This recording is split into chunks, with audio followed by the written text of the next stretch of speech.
CEO panics without translator in meeting, until the cleaner's daughter steps in and stuns everyone. Michael Thompson was breaking out in a cold sweat as he checked his watch for the 10th time in 5 minutes. The official translator hadn't shown up, and the 3 Japanese executives from Asia's largest tech company were already showing clear signs of impatience in the main conference room of Thompson Imports in downtown New York City. The meeting that would define his company's future was about to collapse before it even began. Michael gestured desperately, trying to explain through hand motions that the translator was running late, but the increasingly icy stares from the Asian investors made it clear this was turning into an international embarrassment. That's when the door to the room opened slightly, and a girl of about 10 timidly stepped inside. Her brown hair was tied in a simple ponytail, and she wore a light beige t-shirt with jeans. She glanced around the imposing conference room with wide, curious eyes. "Sorry, mister," she said softly, addressing Michael. "Have you seen my mom? She cleans here." Michael felt his blood boil. This was the worst possible time for an interruption. "Get out of here now, kid," he snapped, red with anger. "This is no place for children." But before anyone could move to escort her out, the girl turned to the Japanese executives and said something completely unexpected. "Ohayo gozaimasu.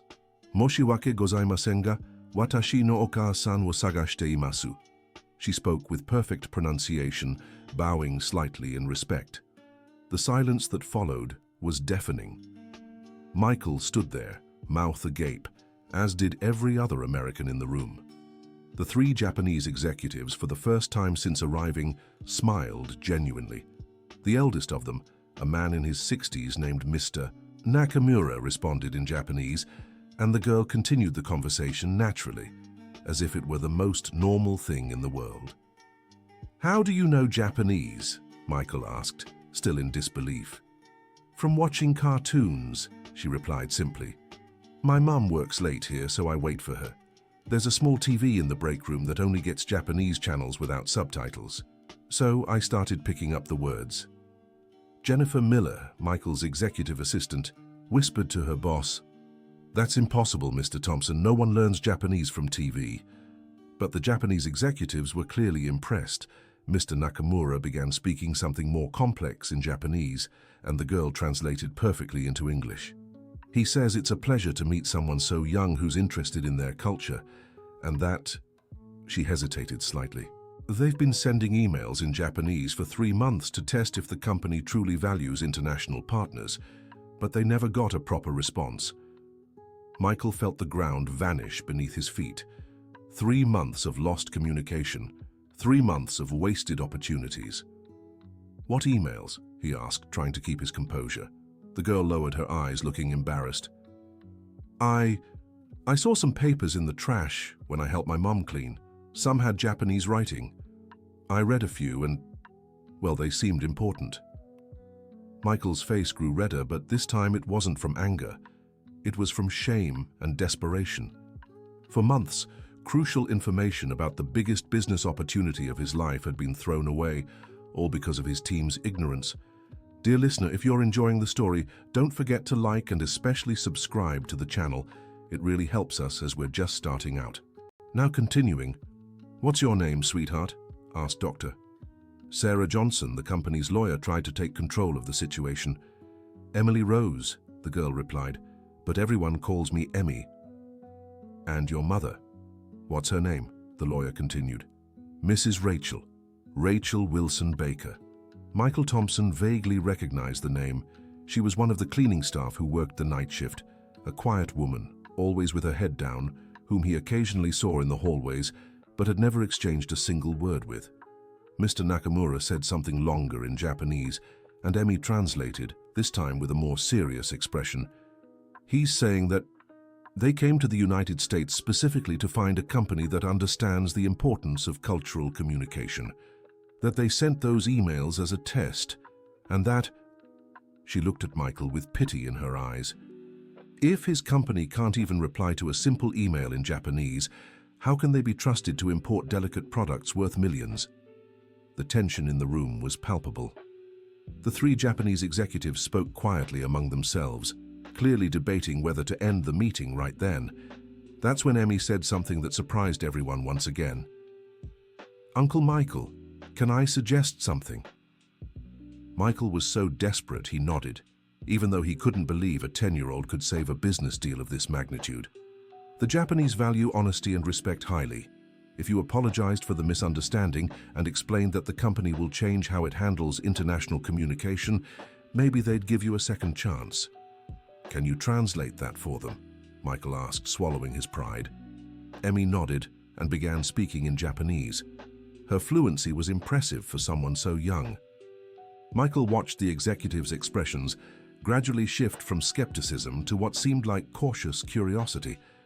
Mr. Nakamura gave a lengthy reply, and Emmy translated, "He said they're willing to give you a chance, but they want to see real changes. And," she hesitated, "he asked if I could help translate the contract they brought, because there are some important cultural nuances that might have been lost in the official translation." Dr. Richard Williams, the company's CFO, laughed sarcastically. "Now a child is going to review international contracts? This is ridiculous." But the Japanese executives were already handing documents to Emmy. She examined them carefully, running her finger along the lines as she did when reading in the staff room. "There's a part here that's mistranslated," she said, pointing to a paragraph. "The word they used in English means temporary exclusivity, but in Japanese they wrote permanent exclusive partnership. That could cause legal problems later." Attorney Sarah took the document and compared it to the official translation they had. Her expression changed completely. "She's right," the lawyer murmured. "This discrepancy could lead to million-dollar lawsuits in the future." The Japanese executives nodded in confirmation, impressed by the accuracy of Emmy's observation. Just then the door opened again, and a woman in her 40s hurried in. She had graying hair tied in a bun, wore the company's blue cleaning uniform, and her face showed pure terror at seeing her daughter in the conference room. "Emmy, what are you doing here?" Rachel said, rushing toward her daughter. "I'm so sorry, Mr. Thompson. I had no idea she had—" "Mom, it's okay," Emmy interrupted. "I was just helping with the translation." Rachel stopped mid-sentence, confused. She looked around the room, noticing the tension in the air and the documents scattered across the table for the first time. "Translation?" she repeated, not understanding.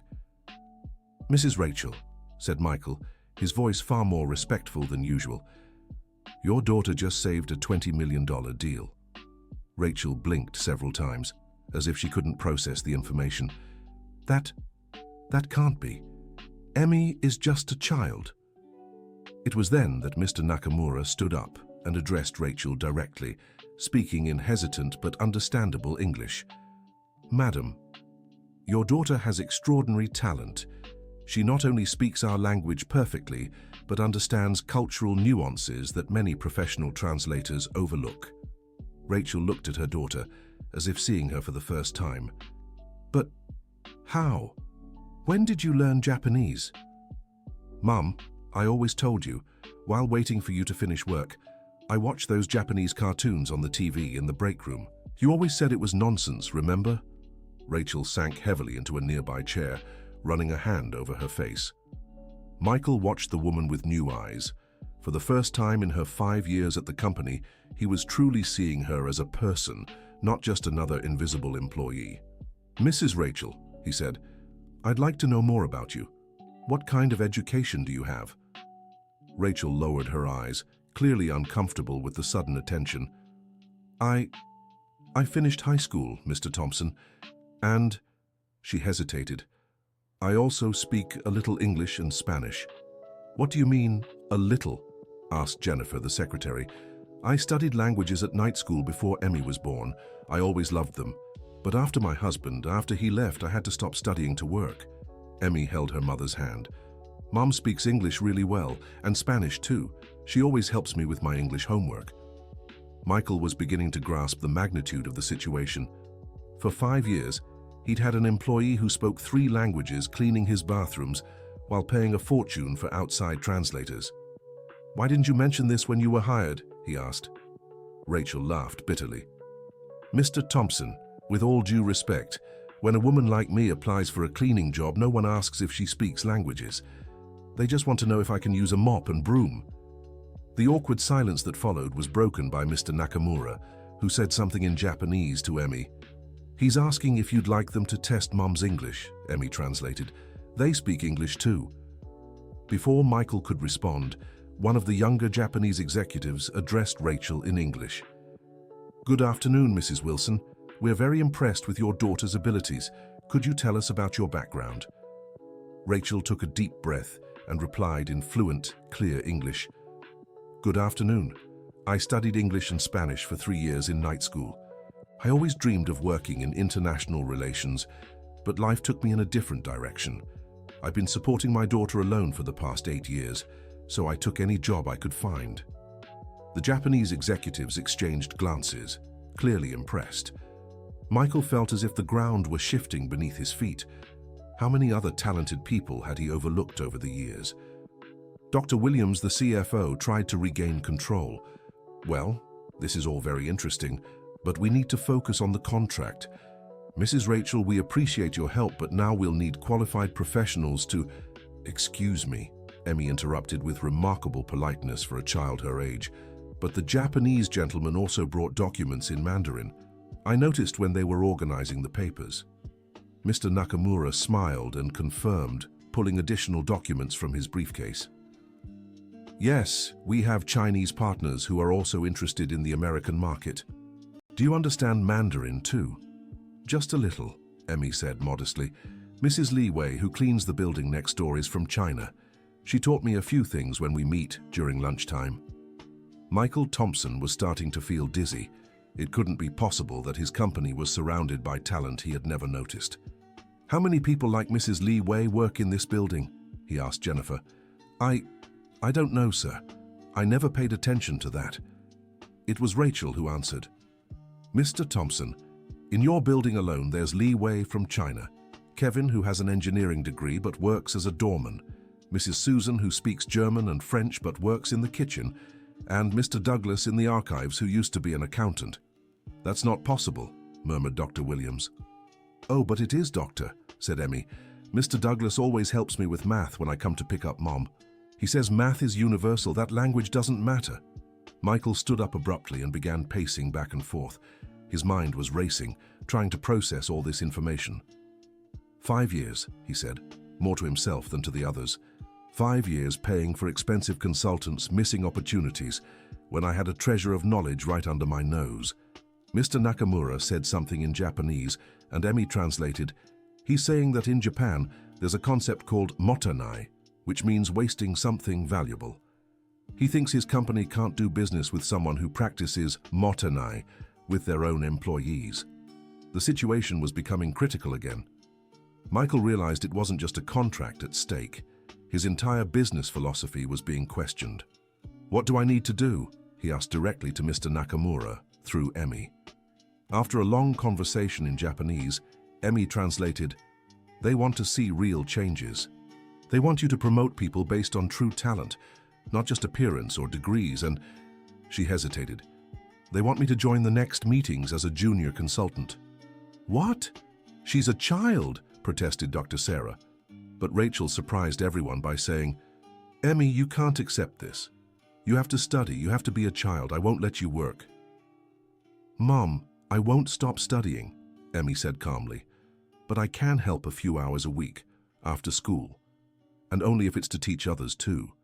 It's not fair if only I get this opportunity." Michael looked at this 10-year-old girl who was giving lessons in ethics and generosity to a room full of supposedly experienced adults. "What exactly are you proposing?" he asked. "That the company creates a program where all employees can show their talents, that there are language classes for anyone who wants to learn, that no one is judged by the uniform they wear, but by what they can do." Dear listener, if you're enjoying the story, don't forget to like and especially subscribe to the channel. It helps us a lot as we're just starting out. Now, continuing. The Japanese executives talked among themselves for a few minutes. When Mr. Nakamura spoke again, his expression was serious but hopeful. He says, "If you truly make these changes, they won't just sign this contract. They'll bring other Asian partners to meet the company. But it has to be real change, not just promises," Emmy translated. Michael looked around the room. He saw skepticism on Dr. Williams's face, concern on Dr. Sarah's, timid hope in Rachel's eyes, and the calm determination of a 10-year-old girl who was being more mature than all the adults present. "All right," he said finally. "Let's do it. But I want to start right now." He turned to Jennifer. "Call Kevin from downstairs, and Mrs. Susan from the kitchen, and everyone else Mrs." Rachel mentioned, "I want to know my own company." "Mr. Thompson, this will cause quite a stir," began Dr. Williams. "Dr. Williams," Michael interrupted, "with all due respect, the way we've been doing business nearly cost us $20 million today. I think a little chaos is the least we deserve." As Jennifer left to gather the employees, Emmy approached Michael. "Uncle Michael, can I make one more suggestion?" "Go ahead, Emmy. You could apologize to my mum for the 5 years she worked here being invisible. She deserves that." Michael looked at Rachel, whose eyes were glistening. For the first time in his life, he truly saw what he had done, not just to her, but to dozens of people who passed by him every day like furniture. "Mrs. Rachel," he said, stepping closer, "I sincerely apologize, not just for today, but for the last 5 years. You deserved respect and opportunities I never gave you, and I promise that will change." Rachel couldn't hold back her tears. "Thank you, Mr. Thompson. I just always wanted to work with dignity." In the following minutes, the meeting room transformed. Kevin, a black man around 50 who worked as a doorman, entered nervously, clearly unsure why he had been called. Mrs. Susan, a Latina woman in her 60s, came in wiping her hands on her kitchen apron. Mr. Douglas, a thin man with white hair, arrived from the file room carrying some papers. Michael watched them with entirely new eyes. How had he been so blind for so long? "Everyone," he said, "I called you here because today I discovered you have talents our company has shamefully wasted. Kevin, is it true you have an engineering degree?" Kevin was stunned. Yes, Mr. Thompson. Electrical engineering. Graduated 15 years ago, but since I couldn't get a job in the field, I ended up working as a doorman here." "And why couldn't you get a job?"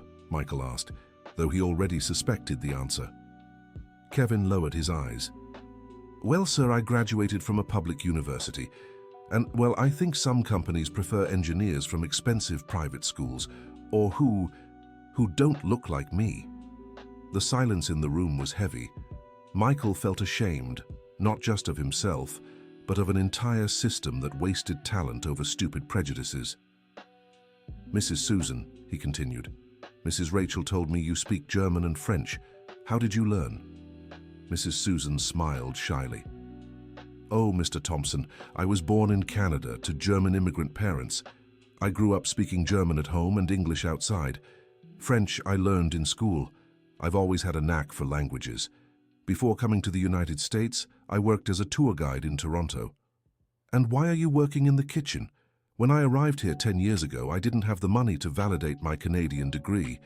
And, well, a 60-year-old foreign woman doesn't have many job opportunities in the American market." Michael turned to Mr. Douglas. "And you, Mr. Douglas, is it true you were once an accountant?" The older man adjusted his glasses. "Yes, sir. Worked 40 years as an accountant. Retired. But my pension wasn't enough to live with dignity.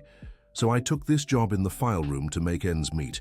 You know how hard it is for a man my age." Michael ran a hand through his hair, completely shaken. How many stories like this existed in his company? How many across the entire United States? The Japanese executives observed everything in silence, clearly moved by what they were witnessing. Mr. Nakamura said something in Japanese, and Emmy translated, "He's saying that what's happening here is very rare, that he's never seen a businessman have the courage to confront his own prejudices like this, in front of everyone." "Ask him what I should do now," said Michael. After a conversation in Japanese, Emmy translated, "He said the first step is to acknowledge the problem, and you've already done that. The second is to take immediate, concrete action. And the third is not to give up when difficulties arise, because others will try to stop the changes."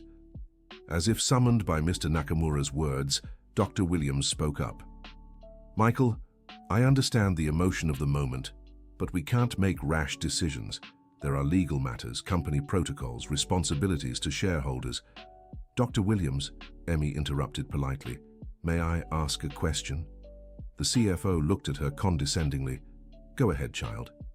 Do you think it's riskier for the company to utilize the talent it already has, or to keep losing 20 million, because it can't even reply to an email in Japanese? Dr. Williams turned red, clearly annoyed at being questioned by a 10-year-old. That's different. That was an isolated misunderstanding. Was it? Emmy asked, with an innocence that cut like a blade. How many other misunderstandings like this have happened without you knowing? Michael looked at Dr. Williams with an expression the CFO had never seen before. Dr. Williams, how many international opportunities have we missed in recent years due to communication problems? That's not the point right now. It is, Michael insisted. Emmy, can you ask the Japanese if they know of other American companies that have lost business because of this kind of problem? After a conversation in Japanese, Emmy translated with a sad expression. They said it happens a lot.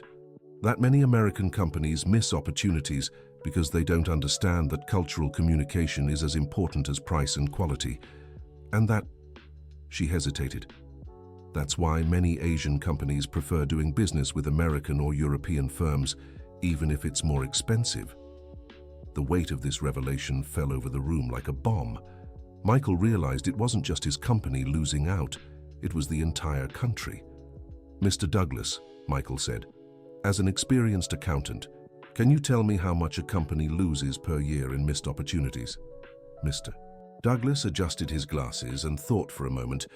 Mr. Thompson, that's impossible to calculate exactly, because we don't know how many opportunities we've missed.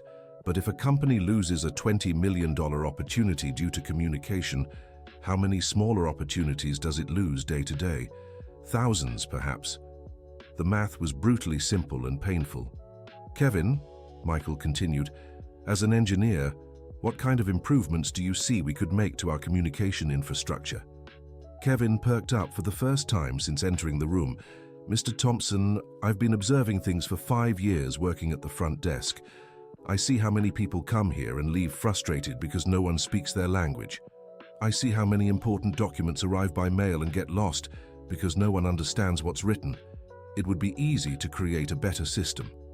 And Mrs. Susan, Michael asked, as an experienced tour guide, what improvements would you suggest for welcoming international visitors? Mrs. Susan straightened up, proud for the first time in years. Mr. Thompson, a foreign visitor can tell in 5 minutes whether a company respects other cultures. It's not just the language, it's how you greet them, serve coffee, organize meetings. All of it matters.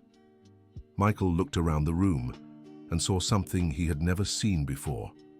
A team. Not a rigid hierarchy of bosses and subordinates, but people with complementary talents who could work together. Emmy, he said, translate this for the Japanese. I accept their proposal. I'm going to completely restructure how this company operates, and I want them to witness this transformation. As Emmy translated, Michael continued, Kevin, I want you to lead the new International Infrastructure and Communications Department. Mrs. Susan, I want you to be our Cultural Relations Coordinator. Mr. Douglas, I need you to audit all our financial processes to identify other losses we're suffering due to inefficiency. The expressions of shock on the 3 employees' faces were indescribable. Dr. Williams looked like he was about to have a heart attack. Michael, you can't do this. This isn't how you run a company. Dr. Williams, Michael said calmly, how do you run a company? By ignoring talent? Wasting opportunities? Paying fortunes to outside consultants while we have specialists cleaning our bathrooms? But they don't have the necessary formal qualifications. What formal qualifications? Interrupted Rachel, speaking for the first time since the other employees had arrived. Do you have formal qualifications for overlooking capable people? A degree in wasting talent? The silence that followed was broken by laughter. Surprisingly, it was Mr. Nakamura who was laughing. Emmy translated, he says in his 40-year career he's never seen a business meeting like this. And if you actually make these changes, they won't just sign the current contract. They'll recommend the company to all their Asian partners. But there are conditions, Emmy continued after Mr. Nakamura spoke again. They want to monitor the progress. They want monthly reports on how it's working, and they want me to stay on as a junior consultant to ensure cultural communication remains respected. Michael looked at Rachel. Mrs. Rachel, what do you think? Rachel glanced at her daughter, who was waiting anxiously for her response. I think Emmy has a gift, and it would be selfish of me to stop her from using that gift to help others. But she's still a child. School comes first, always. Of course, Michael agreed. Just a few hours a week after school, and with educational oversight to ensure it's a learning experience, not child labor. Dr. Sarah, who had been quiet for a while, finally spoke up. Legally, this is feasible. We can structure it as an educational cultural exchange program. Emmy would be a junior ambassador for international communication. No employment contract, no responsibilities unsuitable for her age. And I want to suggest one more thing, Emmy said, that the program be open to other kids too. There are lots of children who know languages or would love to learn. We could create a little language school here at the company where kids teach what they know and learn new things. The idea was brilliant. Michael immediately saw the possibilities, employees' children developing skills, the company becoming a cultural exchange hub, staff from all areas interacting and learning from each other. This could work, he murmured, his mind already racing. Dr. Williams made one last attempt. Michael, I beg you to think carefully. Changes like this could completely destabilize the company. What if it fails? Michael looked at him and for the first time truly saw who Dr. Williams was, a man afraid of change, clinging to a system that worked for a few but excluded many. Dr. Williams, what if it succeeds? What if we discover we have a company much stronger than we imagined? What if we stop wasting the talent right in front of us? It was Mr. Douglas who delivered the final argument. Mr. Thompson, with all due respect to Dr. Williams, but in my experience as an accountant, companies that don't adapt get left behind. And from what I see here today, you're not taking a risk. You're finally starting to use the resources you've always had. The Japanese men spoke among themselves for a few more minutes. When they stopped, Mr. Nakamura stood up and extended his hand to Michael. He wants to close the deal now, translated Emmy, smiling. And he said he'll bring other Japanese businessmen to see the company's new way of working. Michael shook Mr. Nakamura's hand, feeling like he wasn't just closing a contract but starting a new era. Emmy, ask him when we can begin. After a brief conversation in Japanese, Emmy translated, he said he wants to see the first reports in a month, and that, she grinned mischievously, he wants to see if Mr. Kevin can really improve the company's communication infrastructure. Kevin straightened up proudly. Leave it to me. I'll have a complete restructuring plan ready in a week. And I can start training reception on different cultural protocols, added Mrs. Susan. Every country has its own customs. And I'll review all the international contracts from the last 5 years, said Mr. Douglas. I'd bet there are more hidden translation issues. Michael looked around the room and had a revelation. For the first time in 20 years, he wasn't just managing employees. He was leading a team. Dear listener, if you're enjoying the story, don't forget to like and especially subscribe to the channel. It helps us a lot as we're just starting out. Now continuing, 3 weeks later, Thompson Imports was unrecognizable. Kevin had installed a simultaneous translation system in the main meeting rooms and created a database with cultural information about different countries. Mrs. Susan had trained all the reception staff on how to welcome visitors from different nationalities, and even the cafeteria menu was adapted to include options from various cultures. Mr. Douglas not only found other translation errors in old contracts, but also discovered the company had been losing money for years due to misunderstandings about time zones in international communications. Rachel was promoted to coordinator of the new International Communications Department and was radiant in her first professional suit in 8 years. But it was Emmy who brought the most unexpected surprise. Uncle Michael, she said one Thursday afternoon, walking into his office after school, I have something important to tell you. Michael looked up from the papers he was reviewing. Over the past few weeks, he'd learned to give Emmy his full attention when she had that serious expression. What is it, Emmy? Remember Mr. Nakamura? He called this morning. And what did he say? that there's a very large Chinese company that wants to meet with us, but she hesitated. There's a problem. Michael's heart raced. They'd worked so hard these past few weeks. What problem? They want to hold the meeting with women only. Michael blinked, confused. What do you mean? It's their culture, Uncle Michael. It's a Chinese company with only female executives. They insist on doing business only with companies that respect and value women in leadership positions.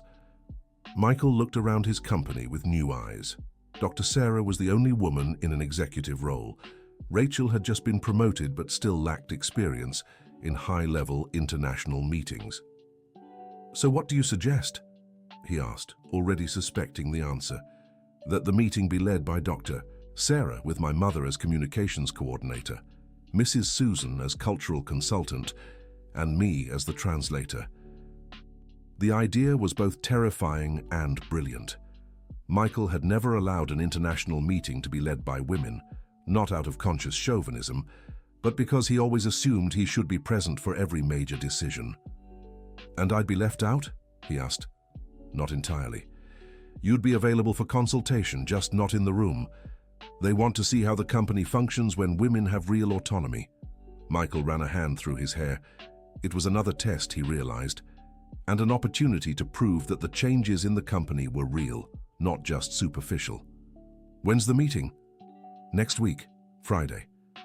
Michael thought for a moment. Dr. Sarah was extremely competent.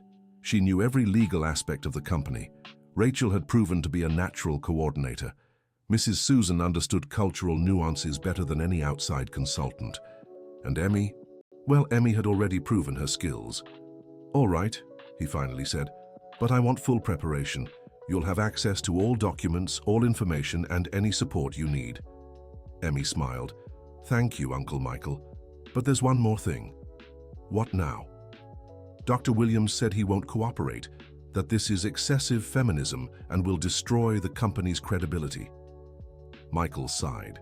Dr. Williams had grown increasingly resistant to changes, questioning every new initiative, every promotion based on merit rather than seniority. And what do you think we should do? I think Dr. Williams might need a vacation, Emmy said diplomatically. At least until after the meeting. Michael laughed. The wisdom of that 10-year-old girl never ceased to amaze him. You're right. I'll suggest he takes time off during the meeting week. On Friday morning, Michael watched from his office as 4 women prepared for the most important meeting since the company's transformation. Dr. Sarah looked elegant and confident in her navy blue suit. Rachel, who had shed 10 pounds of stress in recent weeks and gained a confidence Michael had never seen before, was impeccable in her grey suit. Mrs. Susan, radiant at 60, wore a professional dress that highlighted the dignified posture of someone who had once been an international tour guide. And Emmy, tiny among the 3 adult women, wore a white blouse and navy blue skirt, looking like a miniature executive. The Chinese executives arrived promptly at 10. They were 3 women in their 40s and 50s, all dressed in dark suits, their expressions serious but not hostile.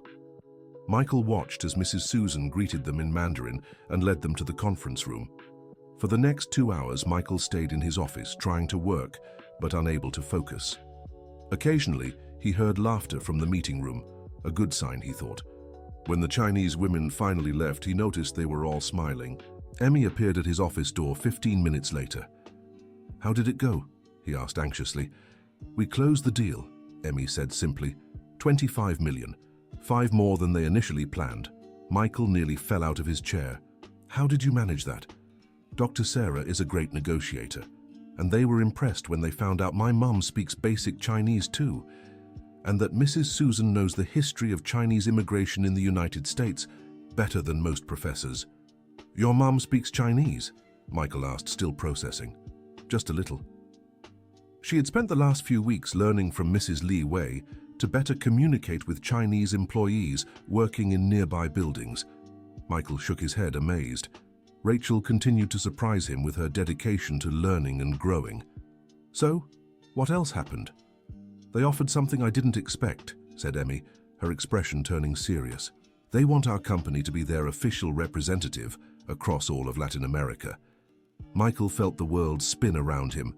Official representation for all of Latin America meant turning his medium-sized company into one of the largest in the industry.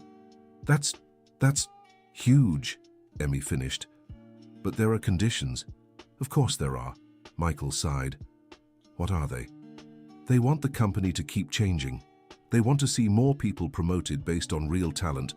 They want other employees to have opportunities to grow. And, she hesitated, they want Dr. Williams replaced. Michael wasn't surprised. Dr. Williams had become a symbol of resistance to change. Did they say that directly? No. But they asked if all the company's executives were committed to the new philosophy. When I said there was still internal resistance, they made it clear that would be a problem. Michael nodded slowly. It was a tough decision, but Dr. Williams had chosen his side in the company's transformation. And who did they suggest to replace him? No one yet, but I have an idea. What is it? Mr. Douglas. He's an experienced accountant, knows the company better than anyone, and in the last few weeks he's shown he understands finances just as well as Dr. Williams, but without the bias. Michael considered the suggestion.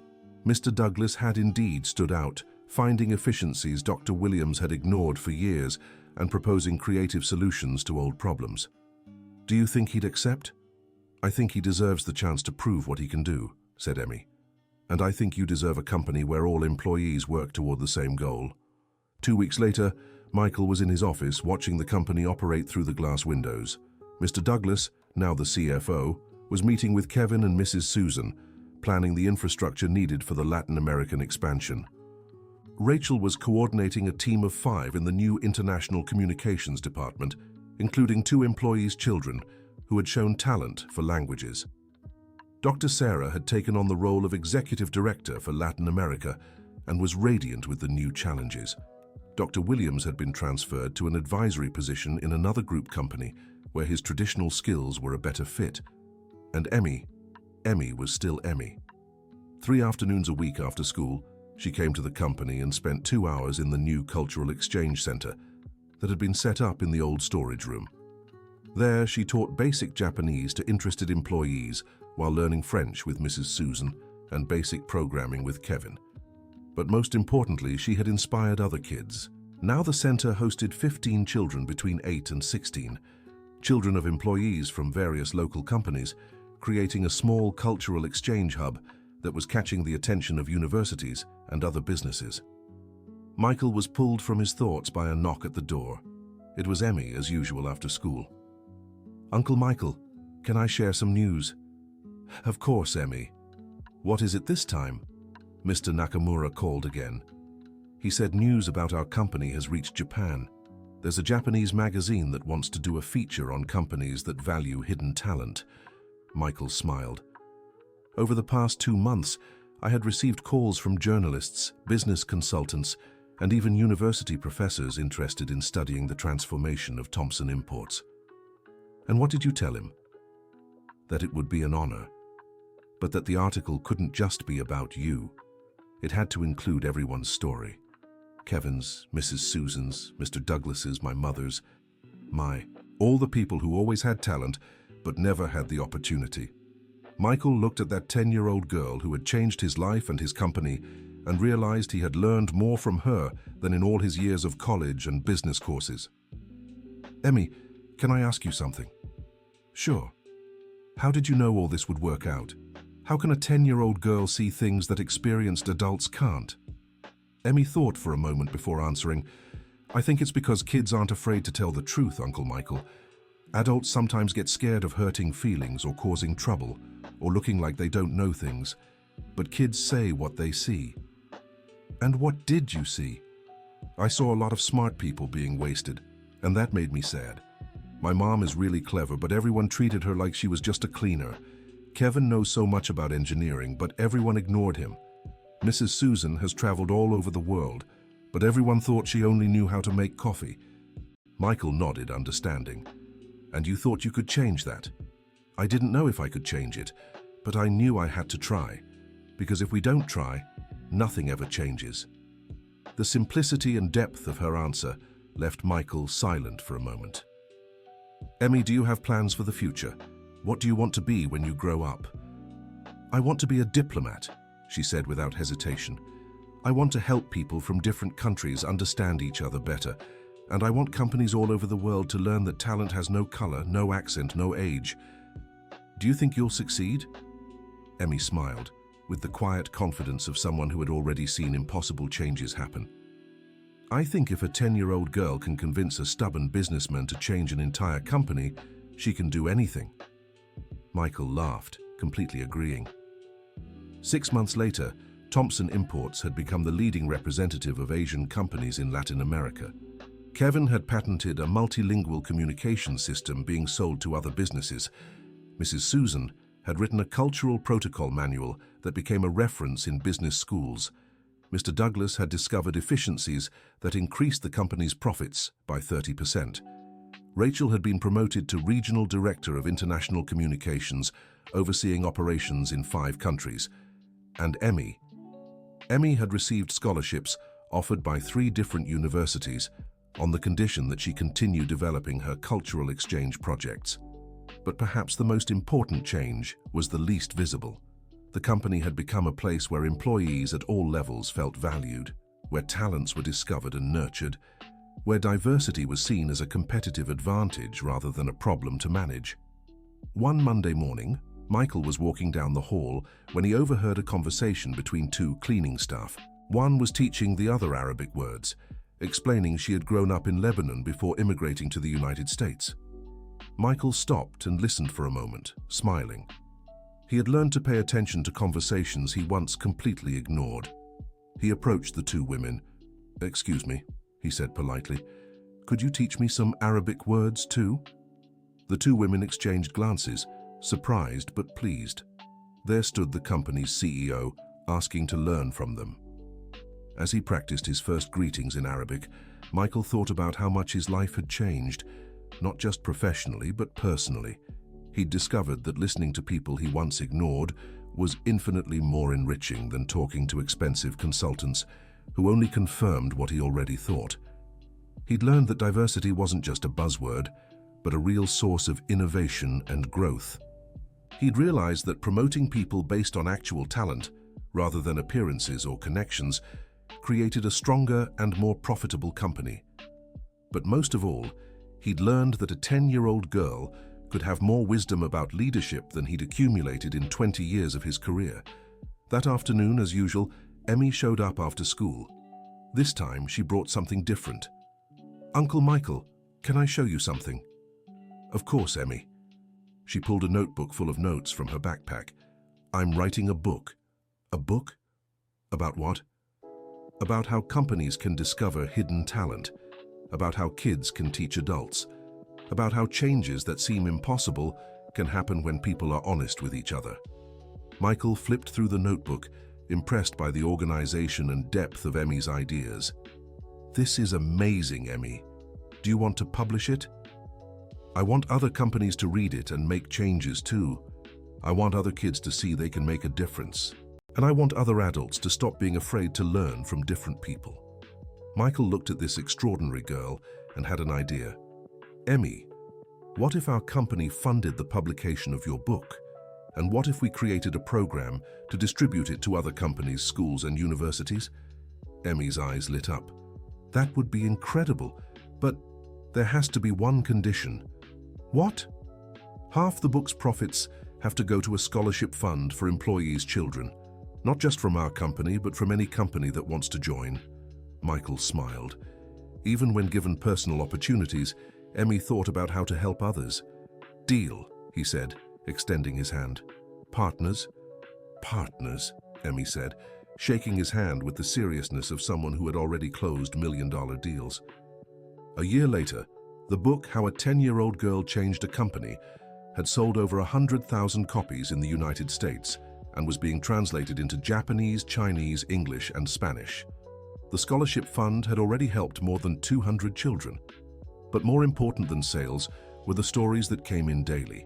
Stories of companies implementing similar changes, discovering hidden talent in their own employees, and creating more inclusive and productive environments. Michael, now recognized as one of the country's most innovative entrepreneurs, was constantly invited to give talks and conferences. But he never accepted an invitation without including Emmy, Rachel, Kevin, Mrs. Susan, and Mr. Douglas in the program. It wasn't a CEO who changed this company, he always said. It was a brave girl who had the honesty to speak the truth, and a group of talented people who finally got the opportunity they always deserved. One Tuesday afternoon, exactly 2 years after that meeting that had changed everything, Michael was in his office when Emmy walked in with a different expression. She was taller, more mature, but still had the same focused seriousness as always. "Uncle Michael, I need to tell you something important." "What is it, Emmy?" "I got an offer to study in Japan, an international school that trains young diplomats. They read my book and want me to join a special program." Michael felt a pang in his chest. He had grown accustomed to Emmy's daily presence at the company, with her insights and her precocious wisdom. "And you want to go?" "I do," she said honestly. "But only if I'm sure the company will keep growing without me, and only if my mom agrees." "And what did your mom say?" "That the decision is mine. That she's proud of what I've achieved, but that the most important thing is for me to be happy and keep learning." Michael nodded, understanding Rachel's wisdom. "Emmy, from the very first day you walked into this office, you've taught me things I'd never learned anywhere else. You didn't just change this company, you changed hundreds of others through your book. You deserve every opportunity in the world." "Thank you, Uncle Michael, but I want to make a proposal." "What is it?"